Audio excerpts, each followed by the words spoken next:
Olá, eu sou Homero Giacomini. Sou gestor público há mais de 30 anos, ocupei muitas funções e quero falar com você que também é um gestor público ou aspira a sê-lo.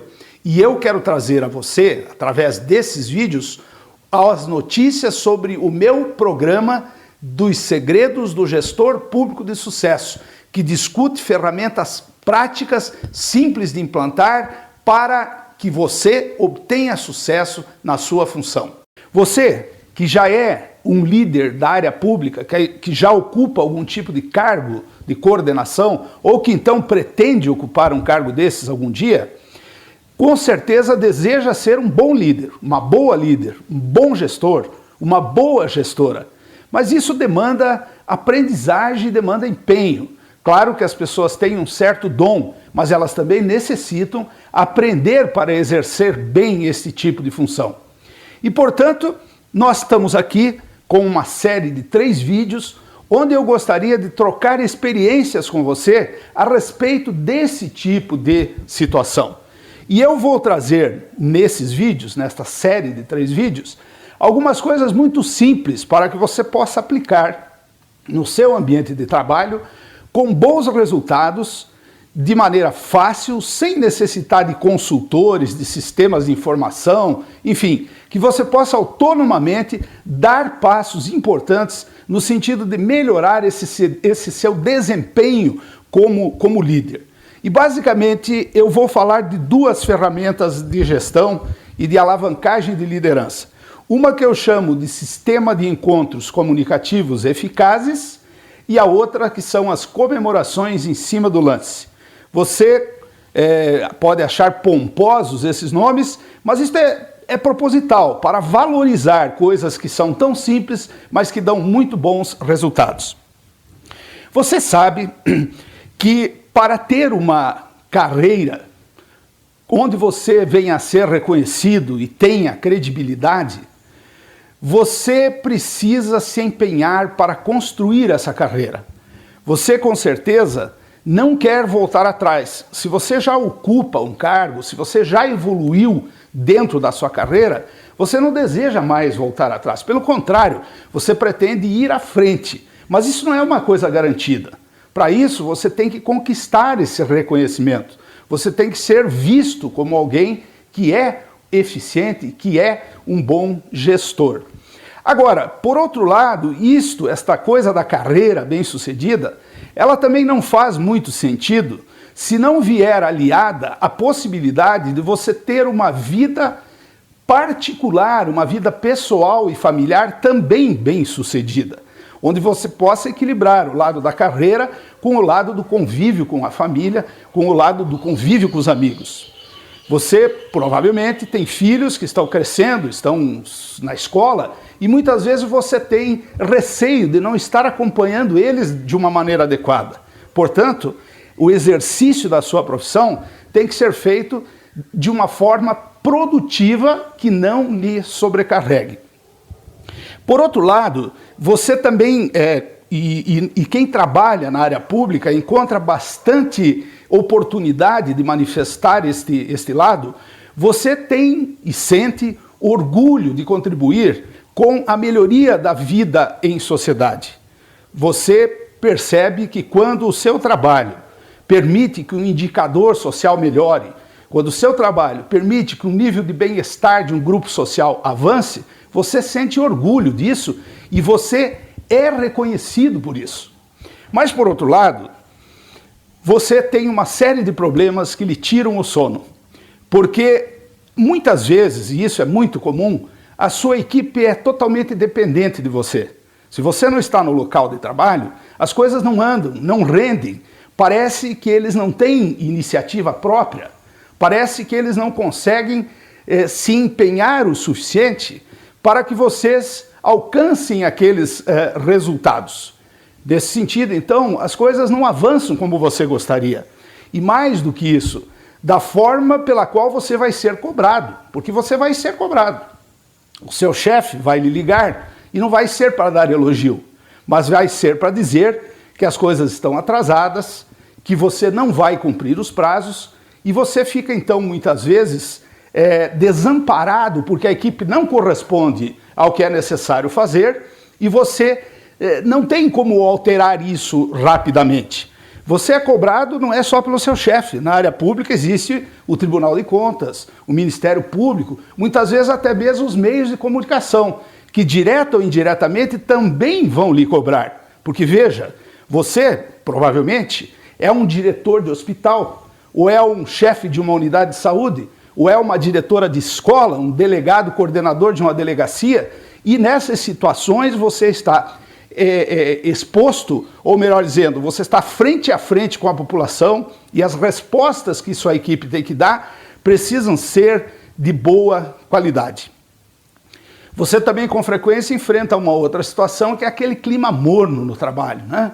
Aquela situação das pessoas desanimadas, falando pelos corredores que não ganham o suficiente, sempre achando que o problema é de necessidade de uma melhoria salarial para poderem desempenhar melhor, e você vive, então, convive com isso tudo, e tem dias que, convenhamos, eu pelo menos, momentos em que me sentia exausto e com vontade de abandonar isso tudo, né? E não abandonava porque era a carreira que eu tinha escolhido. Quando eu estava logo médico, recém-formado, eu fui escolhido para exercer um cargo de diretor de um hospital público aqui do estado do Paraná. Esse hospital era encarregado por atender os primeiros doentes de AIDS quando a doença estava começando a surgir. Isso foi em 1985. Havia uma grande desinformação, havia uma dificuldade muito grande de lidar com isso, inclusive desinformação técnica. E eu não sabia o que fazer com aquilo. A princípio, eu até procurava evitar o assunto. Se encontrava alguém pelos corredores, eu dizia, olha, vamos segurar as pontas, vamos nos empenhar que a gente vai superar essas dificuldades. Mas o fato é que nem eu e nem os meus superiores sabiam direito como lidar com aquela situação. Uma manhã, eu estava na minha sala e a enfermeira-chefe do hospital entrou dizendo que precisava falar comigo. Assim que ela entrou, foram entrando atrás delas uma série de profissionais, médicos, enfermeiros, assistentes sociais, psicólogos. Havia ali pelo menos umas 50 pessoas que estavam acompanhando a enfermeira-chefe naquela manhã para falar com o diretor. E ela, na condição de porta-voz, me disse o seguinte, Dr. Homero, nós estamos aqui para pedir a nossa transferência desse hospital. Nós não aguentamos mais trabalhar aqui. E havia nisso uma espécie de sentimento de derrota, porque as pessoas estavam cabisbaixas, algumas até com os olhos cheios de lágrima, e como que se estivessem derrotados frente a uma situação a qual elas não sabiam o que fazer. Eu levei um susto, fiquei em silêncio alguns instantes, mas depois eu compreendi que aquilo era um problema meu, e que de alguma maneira eu, junto com eles, tinha que construir uma solução, ou então era melhor que eu pedisse demissão daquela função. Fui então ao diretor-geral da Secretaria da Saúde, que sempre me apoiava, e junto com a equipe começamos a discutir e pôr em ação um plano para mudar aquela situação. Primeiro fizemos imersões muito bem trabalhadas com o pessoal do Hospital Emílio Ribas de São Paulo, que na ocasião eram os melhores naquele assunto. As pessoas se fortaleceram tecnicamente, implantamos um programa de qualidade de vida do trabalhador, onde eles também receberam proteção na forma de vacinas, melhores orientações para se protegerem, porque havia um grande medo da síndrome de imunodeficiência, que as pessoas viam aqueles doentes naquela época caminharem rapidamente para o estado terminal e tinham medo de adquirir aquela doença. Então, fizemos esse programa de prevenção. Implantamos também de forma inovadora um programa de apoio psicoterápico às equipes, onde elas podiam, sob a orientação de um psiquiatra, conversar sobre a morte, sobre as dificuldades que estavam enfrentando, e conquistamos também uma melhoria salarial, equivalente a um risco para trabalhar naquele hospital, de 30% do salário das pessoas. E foi uma experiência muito gratificante, porque as coisas melhoraram muito. A partir dali, a própria equipe do hospital passou a fazer o mesmo trabalho que o pessoal do Emílio Ribas fazia. e andaram em vários lugares do Brasil, mostrando uma estratégia eficiente, vencedora, de como enfrentar aquele problema. E eu, como líder inexperiente, novo gestor público, aprendi a maior lição da minha vida, que foi a importância fundamental da comunicação no ambiente de trabalho como uma resposta importantíssima no sentido de estimular a equipe para que ela se sinta motivada e tome o seu destino nas próprias mãos e contribua fortemente para resolver os problemas que são muitas vezes bastante sérios. Bom, agora, depois de mais de 30 anos de exercício da profissão e durante muitos anos no cargo de coordenador de equipes, de líder de equipes, de gestor público, eu quis registrar essas experiências e publiquei um livro chamado Valor, Talento e Método, Governos, Sociedade e Eficácia da Democracia. Mas esse livro ainda é um livro que trata das questões num campo mais conceitual, mais teórico, faz uma reflexão mais crítica do que são os governos hoje, seus problemas, suas virtudes, enfim, aquilo que eu penso que deveria ser mudado e transformado. E percebi, logo a seguir, que era preciso fazer um outro movimento, um movimento de trazer coisas práticas para o gestor.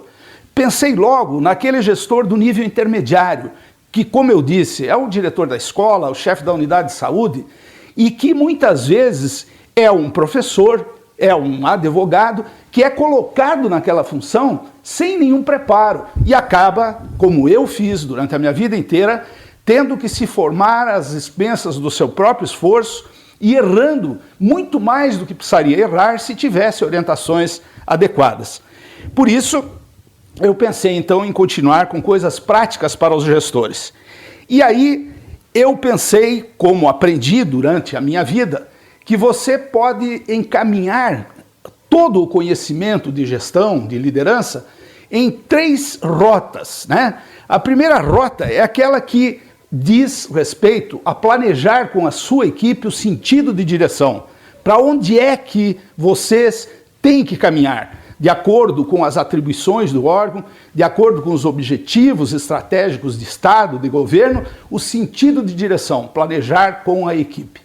O segundo ponto é o ponto da aprendizagem. É sempre necessário aprender e cada vez mais, e aprender as competências necessárias para o bom desempenho da função no trabalho.